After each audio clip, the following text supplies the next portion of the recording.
لا حول ولا قوة إلا بالله العلي العظيم. أعوذ بالله من الشيطان الرجيم. بسم الله الرحمن الرحيم. الحمد لله رب العالمين والعاقبة للمتقين والجنة للموحدين والنار للعاصين، والصلاة والسلام على أشرف الأنبياء والمرسلين سيدنا ونبينا وشفيع ذنوبنا وطبيب نفوسنا مولانا أبي القاسم محمد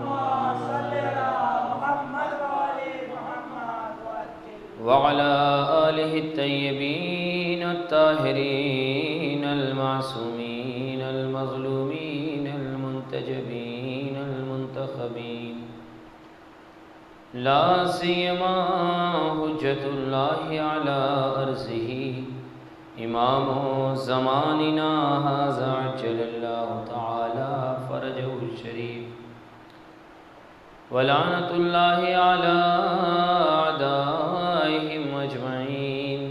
أما بعد، فقد قال المعصوم عليه الصلاة والسلام: بسم الله الرحمن الرحيم. من مات ولم يعرف إمام زمانه مات میتۃ جاہلیہ. صلوات پڑھیں. اللہم صل علی محمد وعلی محمد وعجل. ایک اور صلوات پڑھیں. محمد اللہم صل علی محمد وعلی محمد. کل بھی اسی حدیث کریمہ پہ گفتگو ہوئی تھی کہ جو بھی انسان اپنے زمانے کے امام کو پہچانے بغیر، ان کی معرفت کے بغیر مر جائے، وہ جاہلیت کی موت مرتا ہے، گمراہی کی موت مرتا ہے، ضلالت کی موت مرتا ہے. امام جس دور کا بھی ہو، اس دور کے ہر انسان پر واجب ہے کہ وہ معرفت حاصل کرے، امام کو جانے.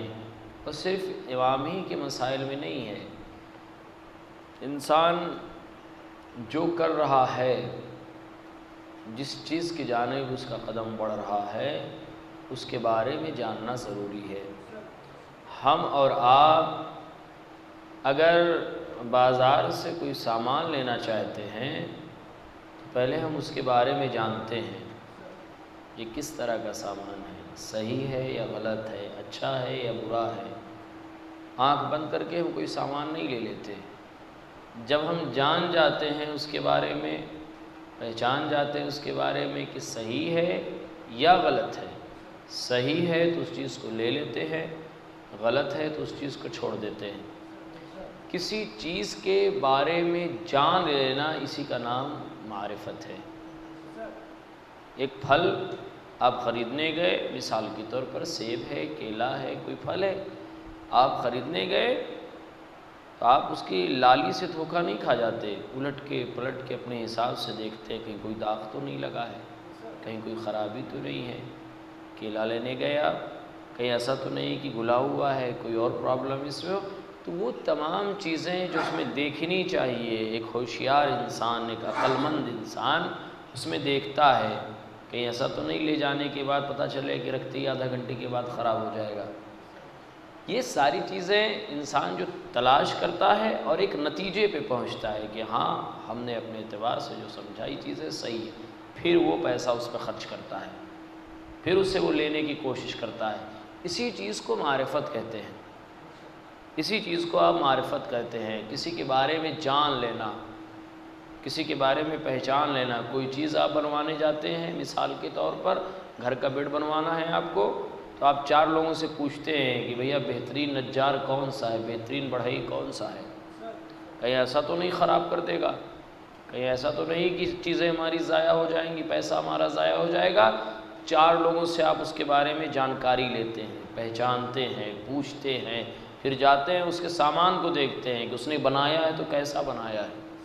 اگر کسی نے کہہ دیا کہ بھائی بہت اچھا ہے تو آپ کوشش کرتے ہیں کہ چلا ذرا دیکھ تو لے کہ کس طرح کا بنایا ہے۔ کہ جب دل مطمئن ہو جاتا ہے کہ ہاں یہ آدمی ٹھیک ہے، اس کا کام صحیح ہے، اس کے ہاں صاف صفائی ہے، اس کا ہر لحاظ سے، تب آپ اپنا اس سے پر پیسہ خرچ کرنے کی ہمت کرتے ہیں، تب آپ جا کے کوشش کرتے ہیں کہ اس نجار کے بارے میں، اس بڑھئی کے بارے میں آپ کو معرفت ہوئی کہ وہ کیسا ہے، کس طرح کا ہے، اس کا کام کیسا ہے۔ جب انسان جان جاتا ہے تب اپنا قدم آگے بڑھاتا ہے، تب اپنے اموال کو خرچ کرنے کی کوشش کرتا ہے۔ دین ہم سے یہی چاہتا ہے کہ آپ جس کو مان رہے ہیں اسے مانیے نہیں، صرف جانیے کہ یہ کون ہے، پہچانیے جس کے ہاتھ میں ہم اپنے دین کی ڈور دیے ہوئے ہیں، جو ہمیں جنت تک ضمانت ہے لے جانے کا، وہ ہے کون سی ذات ہے، یہ پہچانیں، اس کے بارے میں جاننے کی کوشش کریں۔ جب تک نہیں جانیں گے، جب تک نہیں پہچانیں گے، اسلام نے کہا مر گئے اگر تم ان کو جانے بغیر، گمراہی کی موت مرو گے، ضلالت کی موت مرو گے۔ ویسے ہی کہ انسان اگر کسی کو جانے بغیر کہیں چلا جائے تو نقصان اٹھا سکتا ہے، کیونکہ اس کے بارے میں نہیں جانتا۔ اپنے امام کے بارے میں جاننا ضروری ہے، اپنے امام کو پہچاننا ضروری ہے جتنا، اور ہر عمل میں انسان کی معرفت ضروری ہے۔ کوئی ایسا عمل نہیں ہے، آپ نماز پڑھتے ہیں، نماز میں معرفت کی ضرورت ہے، آپ روزہ رکھتے ہیں، روزے میں معرفت کی ضرورت ہے، آپ کوئی عبادت کرتے ہیں، ماتم کرتے ہیں، ماتم میں معرفت کی ضرورت ہے، آپ عزاداری کرتے ہیں، عزاداری کے لیے معرفت، اور جتنی معرفت بڑھتی جائے گی اتنا ہم اس کے قریب ہوتے جائیں گے۔ جتنا معرفت بڑھتی جائے گی، جتنا زیادہ ہم امام سے قریب ہوتے جائیں گے، جتنا امام کو پہچانتے ہوں گے، اتنے ہی زیادہ ہم اس کے قریب ہوتے جائیں گے۔ اچھا، عزائے امام حسین علیہ السلام کا ایک فائدہ اور ہے۔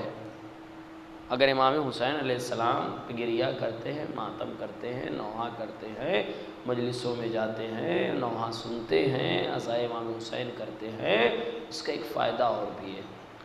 جو لوگ دور ہو جاتے جا رہے ہیں اس چیزوں سے، مثال کے طور پر یہیں کی بات لے لیجیے آپ، کہ اگر مختصر سے 5 گھر، 10 گھر، 15 گھر، 20 گھر ہم لوگ ہیں، اور جو لوگ ہیں دن بھر تو نہیں مجلس ہوتی ہے، ایک مجلس ہوتی ہے امام حسین کے نام کی، جس میں ذکر امام حسین، ذکر اہل بیت، ذکر پنجتن، ذکر معصومین علیہ السلام ہے۔ یہ وہ ذکر ہیں جن کو سننے کے لیے فرشتے خاموش ہو جاتے ہیں، یہ وہ ذکر ہے جن کے لیے فرشتے نازل ہوتے ہیں۔ روایتیں کہتی ہے کہ ہماری مجلسوں میں ملائک کا حضور ہوتا ہے، اور جب یہ ملائک واپس آسمان کی جانب جاتے ہیں، ملائک کے مقام تک جہاں جاتے ہیں، تو ملتا یہ ہے کہ دور سے فرشتوں کے ناک میں خوشبو پہنچتی ہے۔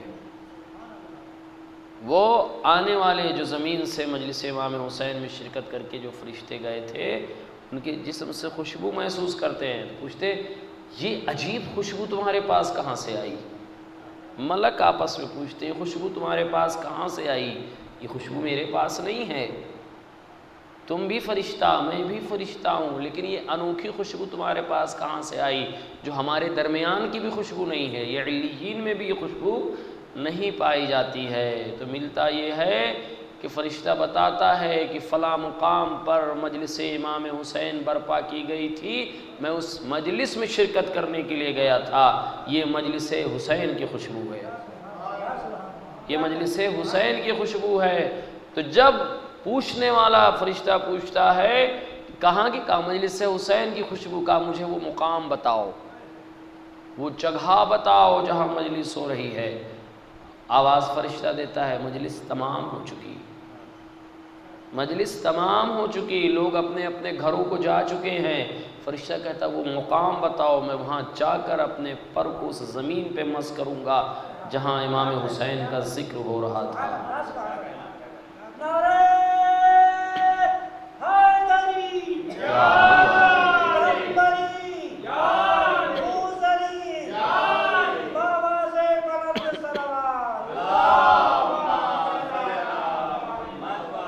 یقیناً لوگ عبادت اپنے گھروں پہ کرتے ہوں گے۔ آج سوشل میڈیا کا زمانہ ہے، وہ دور ہے، یوٹیوب پہ مجلسیں بھی ہیں، مرثیہ بھی ہیں، نوحہ بھی ہیں، اس کے سننے کا ثواب تو آپ کو مل جائے گا۔ ایک صلوات پڑھیں محمد والے۔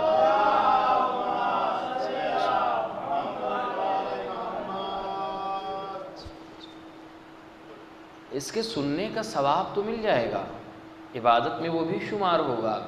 اگر آپ گھر بیٹھے ہوئے نوحہ سن رہے ہیں، آپ گھر بیٹھے ہوئے مجلس امام حسین سن رہے ہیں، گھر بیٹھے ہوئے مرثیہ سن رہے ہیں، ثواب ملے گا، ایسا نہیں کہ ثواب نہیں ملے گا، لیکن فرش عزا پہ آنے کا ثواب نہیں ملے گا۔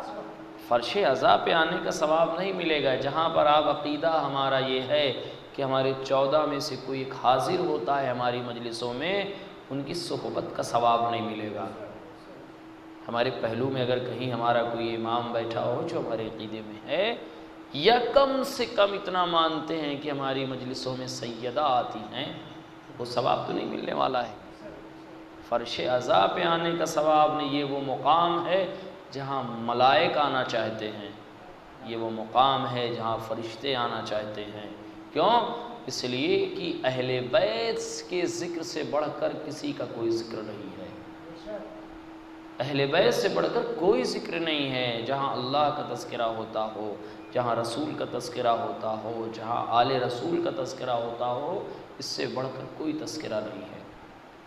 فرشتوں کی نگاہیں خصوصی طور پر جہاں سید الشہداء امام حسین علیہ السلام کا ذکر ہو رہا ہو، فرشتے کی نگاہیں وہاں ہوتی ہے۔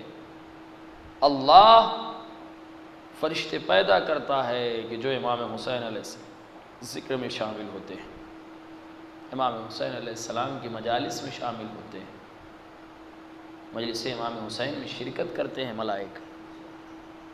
تو کم سے کم روز تو نہیں ہوتی کہ دن بھر میں 4 8 10 مجلسیں ہو رہی ہوں، بہت بڑا علاقہ ہو۔ جتنے افراد ہیں، ایک مجلس ہوتی ہے، 1 گھنٹے کا وقت ہے، 50 منٹ کا وقت ہے، امام حسین کا ذکر سن کر اپنے روح کو پاکیزہ کیا جا سکتا ہے۔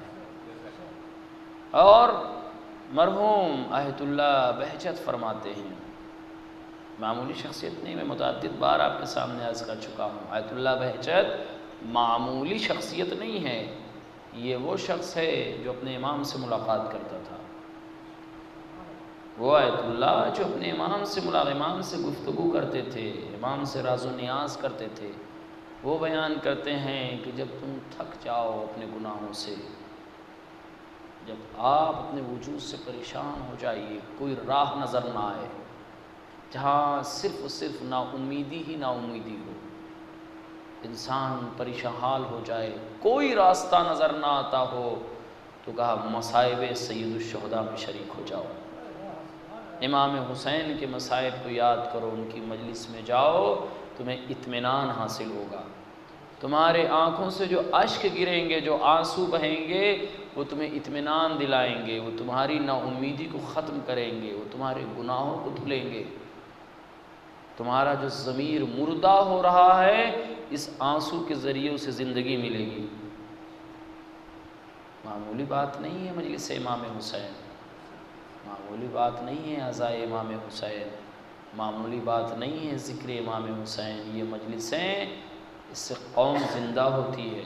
آج ہم زندہ ہیں تو اسی مجلس کے واسطے، آج ہم باقی ہیں تو اسی سید الشہداء کے ذکر کی وجہ سے، آج ورنہ دنیا ہمیں کب کا مٹا چکی ہوتی، کب کا ختم کر چکی ہوتی۔ جہاں ایک چھوٹی سی قوم اور دنیا میں ہر طرف اس کے دشمن پھیلے ہوئے ہوں، جہاں کوئی اپنا نہ ہو، ہر کوئی دشمن بنا بیٹھا ہے، جہاں حکومتیں آپ کے خلاف ہوں، جہاں لوگ آپ کے خلاف ہوں، جہاں دشمنوں کی تعداد روز بڑھتی جا رہی ہو، اس کے باوجود فخر سے اگر اپنے سر کو ہم بلند کر کے جی رہے ہیں، یہ امام حسین کا دیا ہے، یہ امام حسین کی دین ہے، یہ نام حسین ہے جو تمہیں سر بلندی سکھا رہا ہے، یہ نام حسین ہے جو تمہیں جینے کا سلیقہ بتا رہا ہے، اس سے دور اگر ہوئے مٹ جاؤ گے، ختم ہو جاؤ گے، کیونکہ یہی وہ وجہ ہے کہ جس کی بنا پر آپ باقی ہیں، ہم باقی ہیں۔ آپ دیکھیں کہ آج جہاں جہاں امام کے چاہنے والے ہیں، چاہے وہ لبنان میں حسن نصر اللہ اور حزب اللہ کی صورت میں ہو، چاہے وہ بسیج ہو، چاہے وہ ایران میں آقا رہبر اور ان کے ماننے والے افراد ہوں، اگر یہ لوگ سلامت ہیں تو امام حسین کی وجہ سے۔ آج یہ سربلند ہیں، اگر آج انہیں جذبہ ملا، اگر آج انہیں طاقت ملی کہ کس طرح مختصر سے ہوتے ہوئے بھی سپر پاور سے ٹکرایا جا سکتا ہے، ان کی آنکھوں میں آنکھیں ملایا جا سکتا ہے، یہ ہمیں کربلا سے ملا۔ 72 ہوتے ہوئے ہزاروں کی تعداد سے لڑ جانا، قتل ہو کے سر بلند ہونا، یزید کو مٹا دینا، یزیدیت کا خاتمہ کر دینا، 72 افراد ہوتے ہوئے لاکھوں کو تاراج کر دینا، یہ امام حسین کا کام تھا، یہ امام حسین کی دین تھی۔ اگر امام حسین سے جدا ہوئے بکھر جائیں گے، ختم ہو جائیں گے۔ کیوں؟ اس لیے کہ دنیا اسی طاق میں لگی ہوئی ہے، طاق میں لگی ہوئی، اسی عزا سے ہمیں دور کرنے کی کوشش کر رہی ہے، اسی ذکر سے ہمیں دور کرنے کی کوشش کر رہی ہے، نئی نئی چیزیں اس میں داخل کر کے ہمارے ان مراسم کو، ہمارے ان عزا کو ختم کرنے کی کوشش کر رہی ہے۔ کیوں؟ اس لیے کہ جانتی ہے کہ ان کے پاس سب سے بڑی طاقت یہ عزائے حسینی ہے، ان سے دور کر دو یہ خود مر جائیں گے، پھر انہیں مارنے کی ضرورت نہیں ہوگی۔ کچھ نہیں ہے آپ کے پاس، ظاہری طور پر کچھ نہیں ہے آپ کے پاس، نہ آپ کے پاس طاقت ہے، نہ آپ کے پاس منصب ہے، نہ آپ کے پاس دولت ہے، نہ آپ کے پاس اسلحے ہیں، کچھ نہیں ہے، صرف ہے تو نام حسین ہے، صرف ہے تو ذکر کربلا ہے، صرف ہے تو سید الشہداء کی یاد ہے۔ وہ یاد ہے کہ جو ہمیں طاقت بخشتی ہے، وہ نام حسین ہے جو ہمیں جلا بخشتی ہے، زندگی بخشتی ہے، حیات بخشتی ہے، اور دشمنوں کے سامنے، طاقتوں کے سامنے ڈٹے رہنے کی طاقت دیتی ہے۔ اس سے نہیں دور ہونا چاہیے۔ کم سے کم ایک مجلس ہوتی ہے، اس میں ہمیں ضرور شرکت، یہ اپنے لیے، دوسروں کے لیے نہیں ہے۔ آپ آئیں گے مجلس میں، علی عباس کا نہیں فائدہ ہوگا، میرا کوئی فائدہ نہیں ہونے والا ہے، ایک آدمی ہو کوئی نہ ہو، ذکر امام حسین میں کر رہا ہوں، اس کا فائدہ مجھے پہنچے گا۔ آپ سنیں گے، بیٹھیں گے فرش عزا پہ، آپ کو فائدہ ہوگا، ہمیں نہیں فائدہ ہونے والا ہے۔ آپ کا ضمیر زندہ ہوگا، آپ کی روحیں زندہ ہوں گی، آپ کی قبر میں یہ ساری چیزیں کام آئیں گی۔ انسان اپنے لیے تو کر ہی سکتا ہے، اپنی حیات کے لیے تو کر ہی سکتا ہے، اپنی زندگی کے لیے تو کر ہی سکتا ہے، اپنی قبر کے لیے تو کر ہی سکتا ہے، اپنے صراط، برزخ، محشر، ان سب کے لیے کر ہی سکتا ہے۔ کل کہہ سکتے ہیں بروز حشر ہم میدان محشر میں امام حسین علیہ السلام سے کہ مولا آپ کا ذکر ہو رہا تھا، میں سن رہا تھا، آپ کے مصائب بیان ہو رہے تھے، میرے آنکھوں سے اشک نکلے تھے۔ امام کی بارگاہ میں کہنے کا حق تو رکھے۔ پورا دن گزر جائے، ذکر امام حسین ہمارے کانوں تک نہ آئے، پورا دن گزر جائے، اپنے امام سے تعلق آپ رکھتے ہیں، ہم اپنے امام سے تعلق رکھتے ہیں، اور امام کے بارے میں جاننے کی کوشش نہ کریں۔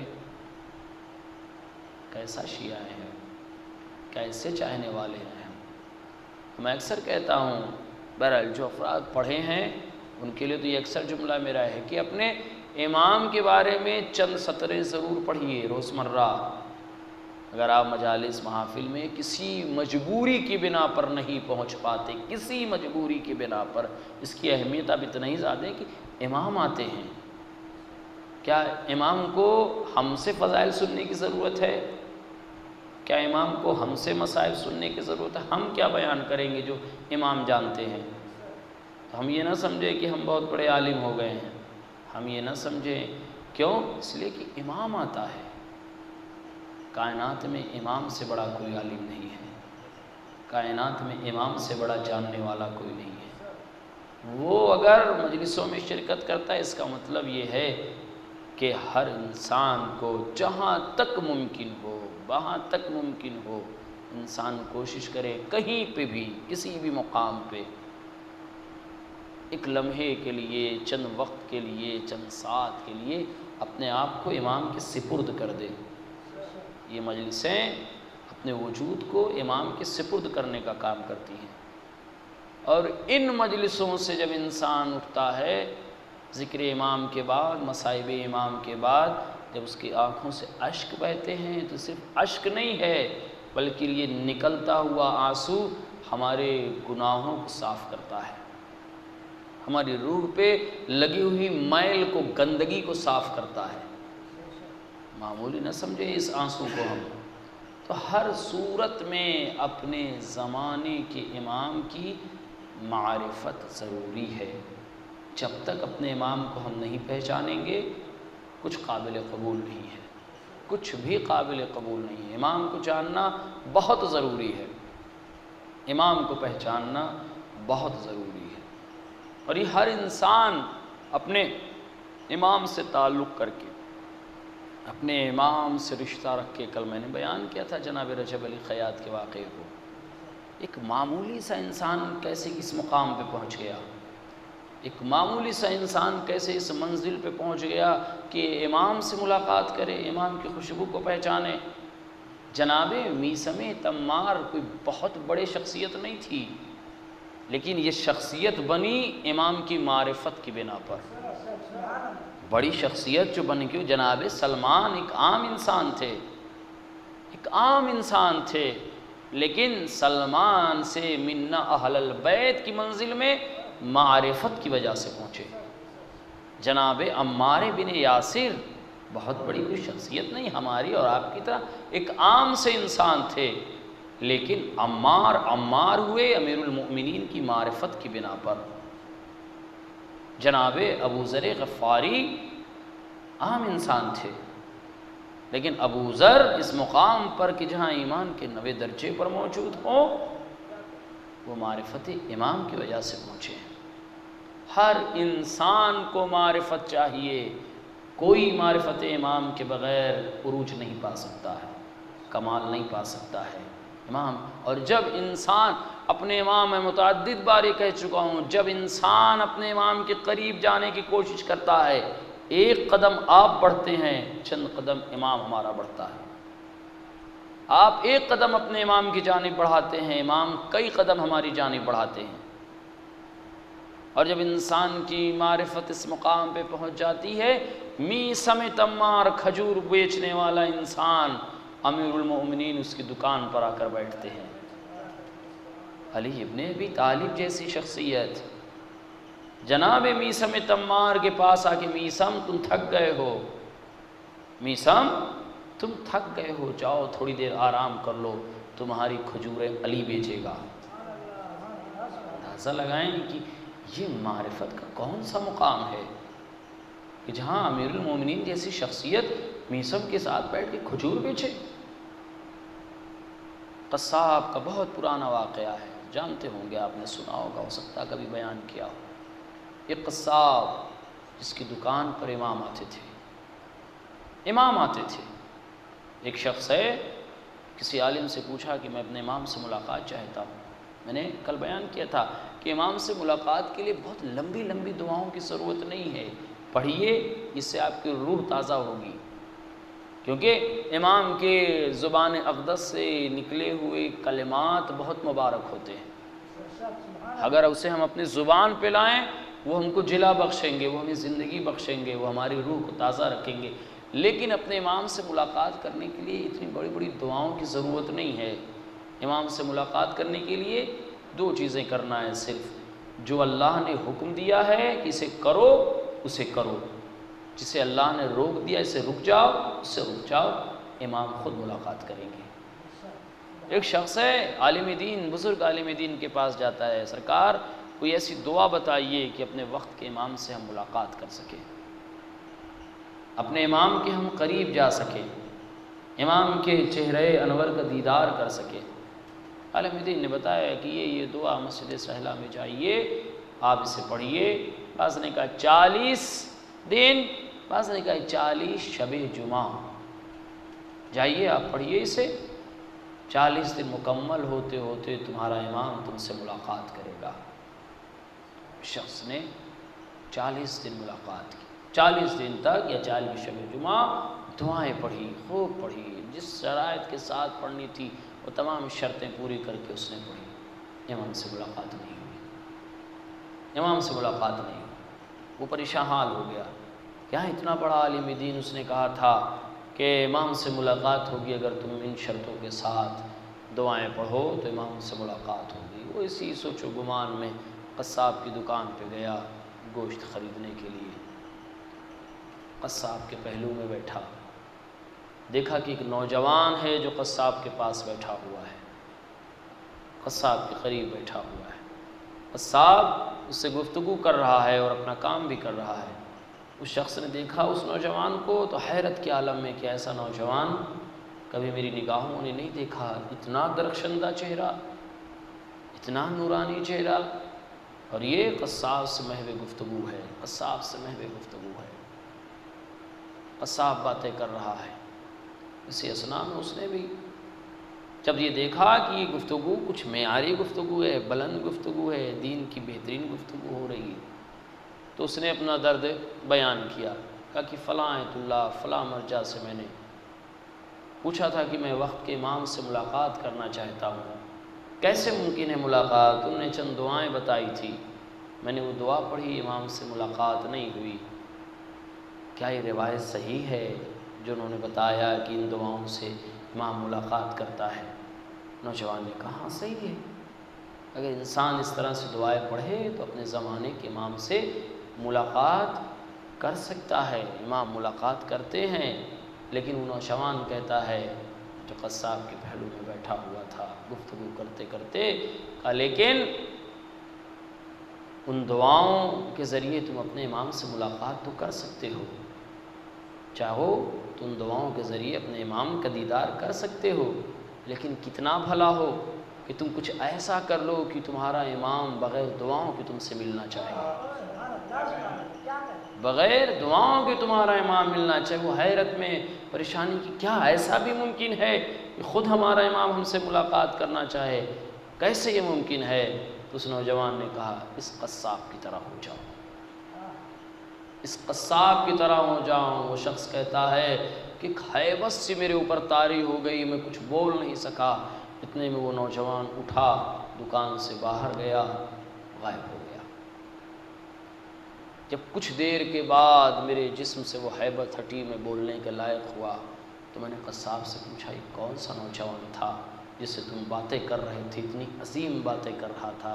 اس نے کہا جس امام کے لیے تم دعائیں پڑھ رہے تھے اس امام کو پہچانتے بھی نہیں ہو، ہمارے زمانے کا امام تھا۔ اندازہ لگائیں ایک قصاب جو اپنی دکان پر بیٹھا گوشت بیچ رہا ہے، امام اس سے ملاقات کرنے کے لیے آ رہے ہیں۔ ایک ضعیف جو اپنی دکان پر بیٹھا ہوا کھجور بیچ رہا ہے، امیر المؤمنین اس سے ملنے کے لیے آ رہے ہیں۔ کیوں؟ اس لیے کہ قصاب، کیوں کہ قصاب کی طرح ہو جاؤ، اس لیے کہ وہ اپنے عمل میں ایماندار تھا، وہ جو کر رہا تھا اس کی نگاہوں میں اس کا امام ہر لمحہ رہتا تھا کہ میرا خدا دیکھ رہا ہے، میرا امام دیکھ رہا ہے، کوئی ایسی چیز سرزد نہ ہونے پائے جس کی بنا پر ہمارا امام ہم سے ناراض ہو جائے۔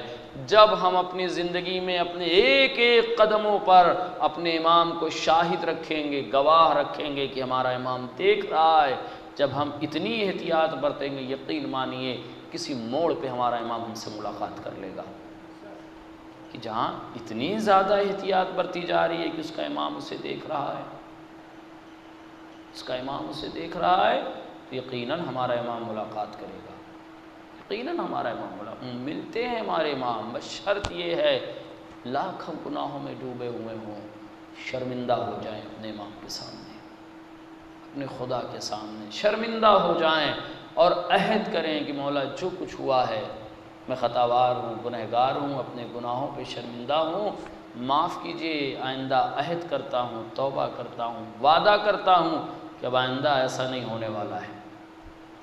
امام سنتے ہیں، امام دیدار بخشیں گے۔ ایک انسان، چھوٹا سا واقعہ اس کے بعد ربط مصائب ہے۔ ایک انسان ایران سے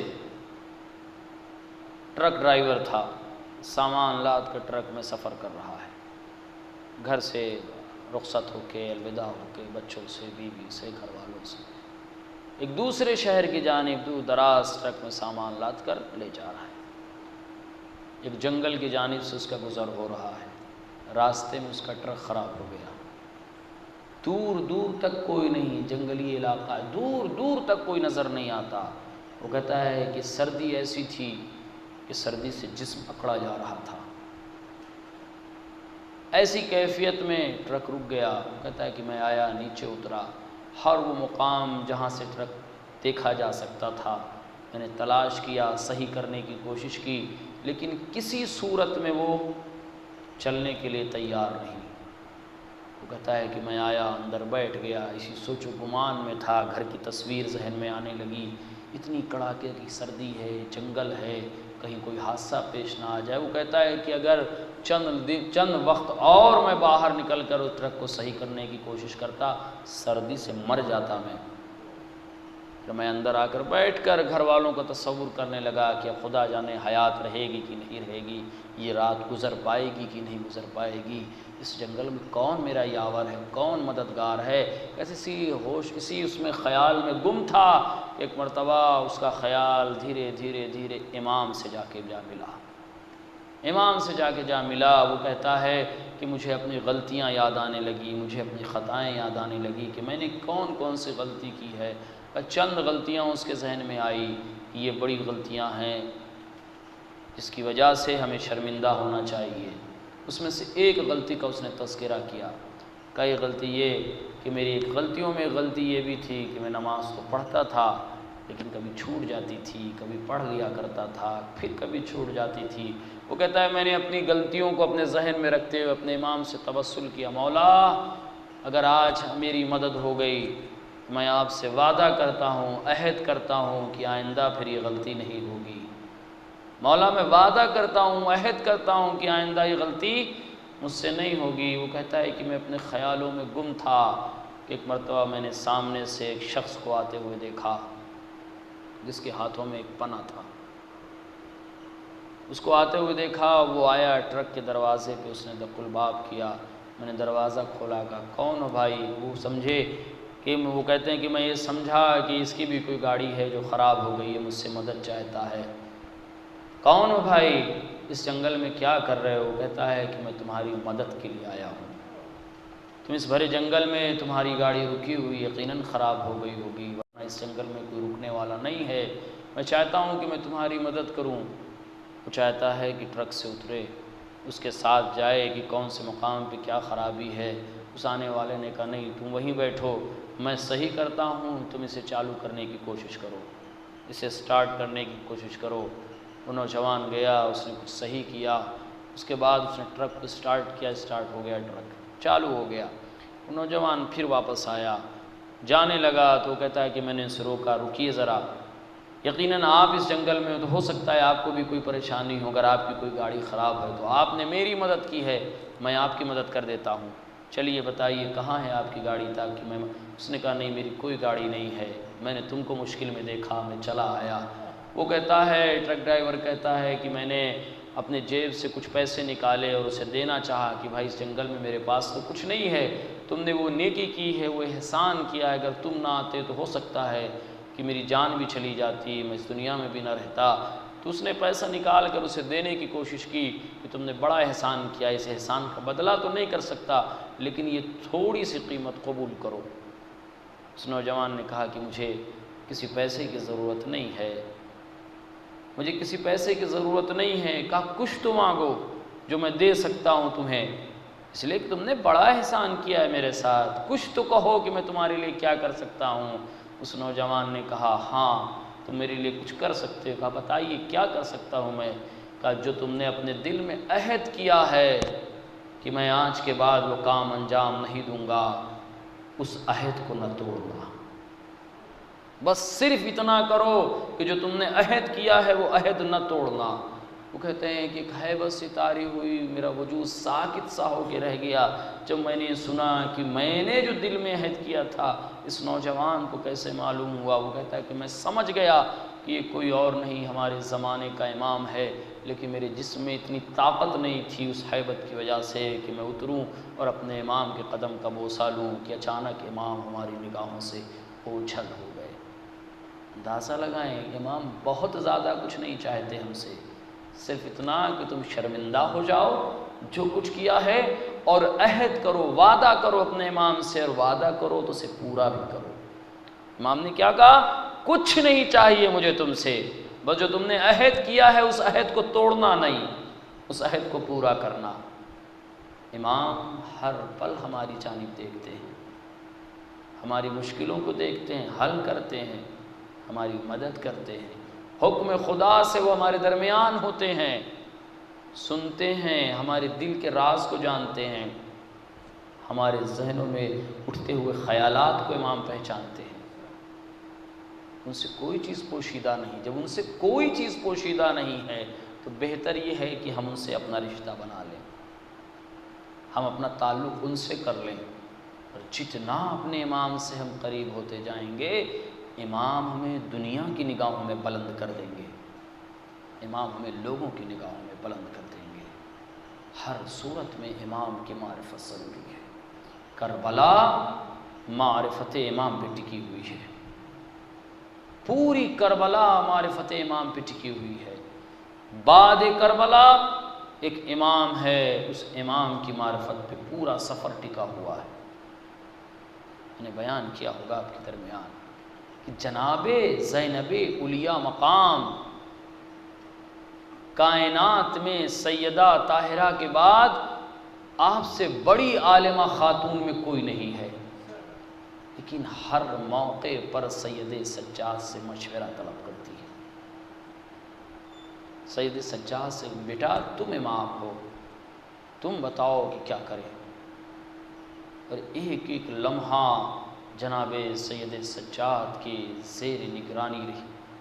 آپ دیکھیں میدان کربلا سے لے کر شہادت حسینی کے بعد جناب زینب سے لے کر چھوٹی سی بچی تک، بچی تھی، معصوم نہیں، ظاہری طور پر عصمت کے ظاہری عہدے پر نہیں موجود ہے، لیکن جس منزل میں ہے اپنے امام کو پہچانتی ہے، جس منزل میں ہے اپنے امام پہ انہیں یقین ہے۔ اور عزیزوں، اسی یقین کی بنا پر ہر کسی نے قربانی پیش کی ہے۔ آپ اندازہ لگائیں کہ جناب سیدہ زینب سلام اللہ علیہا کے لیے چادر کا دے دینا آسان نہیں تھا، آسان نہیں تھا، لیکن جب انہوں نے امام حسین کو دیکھا کہ حسین اگر اپنی جان قربان کر رہے ہیں اس دین کے لیے جسے دین خدا کہتے ہیں، دین محمد کہتے ہیں، تو پھر زینب کی چادر حسین کی جان کے سامنے کچھ نہیں۔ دے دیا امام حسین علیہ السلام کی اس بہن میں سب کچھ، کیوں؟ نگاہوں میں معرفت امام تھی، اور وہ وقت بھی آیا، وہ وقت بھی آیا۔ علماء بیان کرتے ہیں کہ ایک وقت ایسا آیا کہ زینب علیہ مقام تڑپ گئیں اور سید سجاد سے کہا میرے لال میں ہاتھوں کو بلند کرتی ہوں، بد دعا کرتی ہوں ان کے لیے۔ یہ بھی جناب زینب علیہ مقام نے اپنے لیے نہیں کیا تھا، اپنے لیے نہیں کیا تھا۔ جب سید سجاد کے پشت پہ مسلسل درے لگائے جا رہے تھے، وقت کا امام پچھاڑے کھا رہا تھا، ہاتھوں میں ہتھکڑیاں تھیں، پیروں میں بیڑیاں تھیں، گلے میں خاردار طوق تھا، زینب علیہ مقام تڑپ گئیں۔ میں بد دعا کرتی ہوں۔ ایک مرتبہ سید سجاد نے کہا پھوپھی اماں بد دعا کرنے سے پہلے ذرا بابا کے سر کی جانب دیکھیے۔ اب جو نگاہ پڑی تو کیا دیکھا؟ سر حسین ہے، اشکوں سے، آنکھوں سے اشک جاری ہے۔ بہن بد دعا نہ کرنا، حسین کی محنت رائے گاہ ہو جائے گی۔ حسین مصائب اٹھا رہی ہے، لیکن امام حسین کی معرفت دیکھیے، پھر ہاتھ بد دعا کے لیے نہیں اٹھے۔ یہ ایام، سفر کے ایام، خصوصی طور پر ان ایام میں شہزادی سکینہ کے مصائب کو میں بیان کرتا ہوں۔ 4 سالہ یا 6 سالہ یہ بچی کس منزل پہ معرفت کی تھی، آپ اندازہ لگائیں۔ یہی بچی جسے ہم سکینہ کہتے ہیں، جسے اپنے بابا کے سینے پہ سکون ملتا تھا۔ یہی وجہ ہے کہ جب امام حسین مقتل کی جانب جانے لگے تھے تو شہزادی سکینہ نے پکڑ کے کہا تھا، بابا آپ مقتل جا رہے ہیں، آپ نے میں نے سنا ہے کہ سکینہ کو نماز شب میں مانگا ہے۔ ہاں میری لاڈلی، میں نے تمہیں اللہ سے نماز شب میں مانگا تھا۔ اے میرے بابا، میں نے یہ بھی سنا ہے کہ آپ نے دعا کی تھی کہ بار الہا مجھے ایسی بچی عطا کر کہ جس کو میرے بغیر سکون نہ ملے اور مجھے اس کے بغیر سکون نہ ملے۔ بابا یہ بتا دیجئے کہ آپ جانتے ہیں سکینہ کو آپ کے سینے پہ سکون ملتا ہے، آپ مقتل جا رہے ہیں تو جاتے جاتے اتنا بتا دیجئے آج کے بعد سکینہ کہاں سوئے گی؟ بابا آج کے بعد سکینہ کہاں سوئے گی؟ حسین مظلوم لیٹ گئے، جلتی ہوئی ریت پہ سکینہ کو سلایا۔ یہ وہی سکینہ ہے جو اپنے بابا سے محبت کرتی ہے۔ حسین مظلوم مقتل میں آئے، جنگ کی، جنگ کرتے کرتے ایک مرتبہ آواز آئی، حسین بس، یا ایتھا النفس المطمئنہ ارجعی الی ربک راضیۃ مرضیہ، اے نفس مطمئن اپنے رب کی بارگاہ کی جانب پلٹا۔ حسین نے تلوار کو نیام میں رکھا، بھاگی ہوئی فوجیں سمٹنے لگی، کسی نے تلوار مارے، کسی نے نیزے مارے، کہ جس کے پاس کچھ نہیں تھا وہ آبا کے دامن میں پتھر چن کر لایا تھا۔ غریب زہرا پہ پتھروں کی بارش ہوئی، میرا امام ذوالجناح پہ سنبھل نہ سکا، زمین کربلا کی جانب چلا۔ وقت کے امام نے آواز دی، میرا سلام ہو میرے جد امجد پر کہ جس کا لاشا نہ زین پہ تھا نہ زمین پہ تھا، تیروں پہ معلق ہو گیا تھا۔ حسین مظلوم نے قوت کو یکجا کیا، سجدہ خالق میں گئے، شمر ملعون کا کند خنجر چلا۔ ادھر ذوالجناح نے اپنی پیشانی کو سر خون حسین سے تر کیا، خیمے کی جانب بڑھا، خیمے کے قریب آ کر ہنہناتے ہوئے آواز دیا۔ سید سجاد سمجھ گئے، بیویاں باہر آئی، ذوالجناح سے لپٹ گئی۔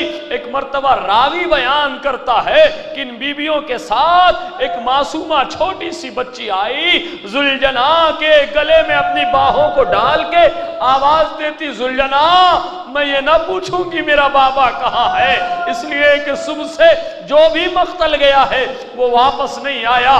میرا بھیا اکبر گیا، واپس نہیں آیا، میرا قاسم گیا، واپس نہیں آیا، میرا امو عباس گئے، واپس نہیں آئے، ارے یہاں تک کہ میرا اصغر گیا، واپس نہیں آیا۔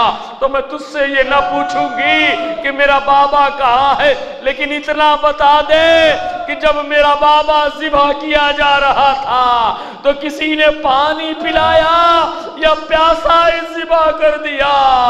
ذوالجناح گویا ہوا، اے سکینہ خجمر کا کند خنجر چلتا رہا، حسین پیاسے رہے، منادی ندا دیتا رہا، قد قتل الحسین بکربلا، سکینہ تمہارا بابا پیاسا مارا گیا، حسین پیاسے تھے، کند خنجر تھا، ماں کی آغوش تھی۔